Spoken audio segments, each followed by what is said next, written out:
un peu techno, c'est important parce que ça définit, ce sont des cartes, ça se traduit par des cartes qui définissent là où on va construire, quel type de construction, là où on va conserver des espaces naturels, des espaces agricoles, là où on va faire du transport. Donc c'est quelque chose qui est très important pour l'avenir de tous les habitants de la région Île-de-France. Alors moi je pense que ce schéma directeur, il a un mérite, c'est que c'est un effort important pour essayer de penser le développement de façon moderne et de façon durable. Parce que le développement, parce qu'on est dans une région qui est incroyablement riche, je crois qu'on ne dit pas assez, mais c'est très important parce que quand on parlera de question d'argent, on dit que c'est la deuxième, troisième, quatrième région plus riche du monde, donc ça donne une idée de la richesse.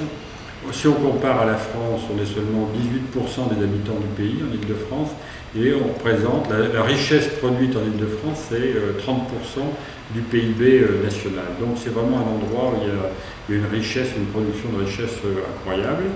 Et donc la façon dont on organise cette région est évidemment essentielle. Et là, je trouve qu'il y a un bel effort pour poser les questions au terme de la crise énergétique, du réchauffement climatique, du dérèglement climatique, la préservation des espaces naturels, du fait qu'une ville dense, c'est une ville qui, du point de vue environnemental, est beaucoup plus intéressante que la ville étalée, et qui même du point de vue de la richesse des rapports sociaux est beaucoup plus intéressante. Donc bel effort, avec sans doute des regrets, où je pense que les priorités ne sont pas assez affichées. Il faudrait quelques grandes priorités qui seraient portées par l'ensemble de la région pour le développement de tous. Donc un bel effort de ce point de vue-là.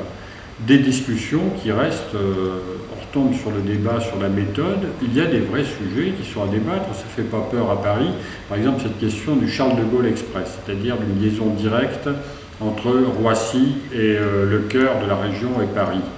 Ça ne dérange absolument pas Paris. Bertrand Delanoë dit assez souvent qu'il est partisan de cette liaison. On peut même penser qu'elle est sans doute tout à fait indispensable, qu'elle réglerait d'ailleurs des problèmes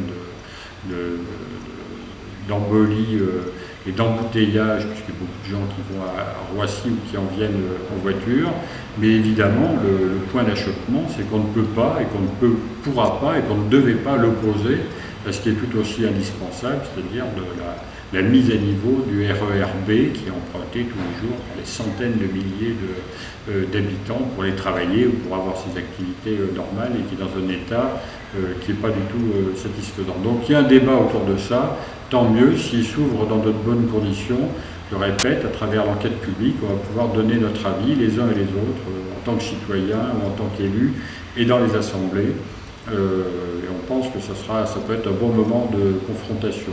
La même chose sur le développement de la défense, qui est souvent opposé au développement de l'Est parisien. Alors d'abord, il y a quelque chose évidemment qui est insupportable, c'est qu'à la défense, le gouvernement a donné à travers une loi d'exception tout à fait incroyable, à la défense, on peut faire de l'emploi sans faire le logement et sans s'intéresser aux conditions de transport. Donc ça, c'est tout à fait insupportable. Si on suit le développement de la défense, il y aura dans 10-15 ans 30 000 à 40 000 salariés de plus à la défense. Où vont-ils se loger puisqu'il n'est pas prévu de logement, 1400 sur la défense, où vont-ils se loger et comment vont-ils se rendre à leur travail, puisque déjà le RER A et la ligne 1 dans cette portion du métro, dans cette portion de la défense est complètement explosée. Donc on ne peut pas faire de procédé de cette façon-là. Et puis l'autre remarque, c'est en matière de logement. On parlait de critiques qui sont portées en matière de logement. Je pense qu'elles sont des critiques assez infondées. Il y a une crise dramatique du logement dans notre pays en général et en Île-de-France. Il faut produire pendant 20 ans 60 000 logements par an. Il faut les construire, les réaliser. Sinon, la situation continuera à être dramatique pour des centaines de milliers, je dis bien des centaines de milliers de personnes qui sont en attente de logement. Donc c'est compliqué, c'est clair. C'est pas très facile, ça pose des problèmes, ça veut dire qu'il faut débattre de la densité, des lieux où il faut construire, de leur pertinence, Et donc ça, c'est pas très facile, et parfois il y a des maires qui se trouvent en difficulté, et parfois en contradiction avec des objectifs affirmés. Et donc ça, il faut en même temps pas lâcher là-dessus, ce qui fait que Paris soutient ces objectifs qui sont affirmés par le schéma directeur, en faisant remarquer qu'à Paris, c'est pas si facile que ça de construire. Il y a beaucoup d'argent à Paris, certes, mais en même temps, Paris est une ville qui est bien pleine, bien construite, qui a l'idée de préserver quand même un certain nombre de quartiers et de structures qui font la beauté, la richesse et le plaisir qu'on a soit d'y habiter, soit de fréquenter Paris pour des tas d'activités, et qu'en plus ça coûte extrêmement cher. Le foncier est incroyablement cher à Paris. Donc Paris dans cette affaire, prend toute sa part en matière de construction de logements, et ça correspond d'ailleurs à ce qu'on s'était nous-mêmes fixé comme objectif de construction de logements.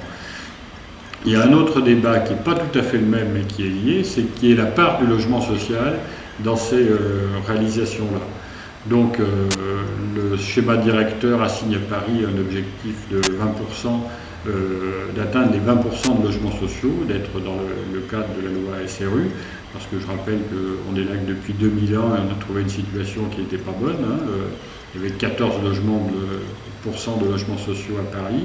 Donc notre objectif, le SDRIF nous dit 20%, et bien nous répondons 20%, ça ne nous semble pas être suffisant, et nous fixons l'objectif de 25% de logements sociaux. Je veux dire que là aussi, de ce point de vue-là, il y a un argument, je pense que les uns et les autres devraient laisser tomber, qui est celui des communes qui ne veulent pas réaliser de logement social. C'était une réalité, c'est très clairement une réalité, et il y a des endroits où voilà, on peut prendre le 7e arrondissement, il y a 0,7% de logements sociaux, et quand la mairie parisienne veut réaliser 25 logements sociaux, les élus de droite de cet arrondissement crient à la constitution du ghetto. Ça, c'est une réalité, il faut relire les comptes rendus du Conseil de Paris pour trouver ces formules-là. Mais ce que je voulais dire, c'est que de façon générale, quand on regarde la carte que nous avons publiée, notamment à l'occasion de la conférence métropolitaine, mais il y a quelques communes qui ne sont pas dans ce respect des 20% de la loi SRU. Elles sont peu nombreuses, et c'est pas là qu'on va résoudre donc la question du logement social, parce qu'elles sont peu nombreuses. Et celles qui n'étaient pas, qui étaient en faute ou en défaut, eh bien on s'aperçoit qu'elles essaient de répondre aujourd'hui à cette demande de logement social. Donc il faut se méfier. Il y a des arguments qui sont très pratiques, je dirais, à certains moments politiques. En même temps, il faut s'en méfier parce qu'ils ne sont pas après opératoires pour faire ce qu'on veut réaliser, c'est-à-dire beaucoup de logements, énormément de logements et beaucoup de logements sociaux. Donc voilà, je pense qu'il y a en Île-de-France et dans le cœur de l'agglomération des expériences qui sont très bonnes, très fortes, où des élus mettent en pratique vraiment ces objectifs. Je pense notamment à ce qui se passe à Plaine Commune, cette communauté d'agglomération, les 8 communes, Saint-Denis, Aubervilliers, La Courneuve, Épinay, qui là se fixent des objectifs très importants en matière de construction de logements, avec 40% de logements sociaux, ce qui est là aussi très important. Donc je dirais les critiques venues de gauche me semblent un peu déplacées, surtout que je crois que ces mêmes critiqueurs, on va dire comme ça, ont voté dans leurs conseils généraux des avis positifs sur le schéma directeur. Donc je pense que ce n'est pas un bon service à rendre au débat que de procéder ainsi.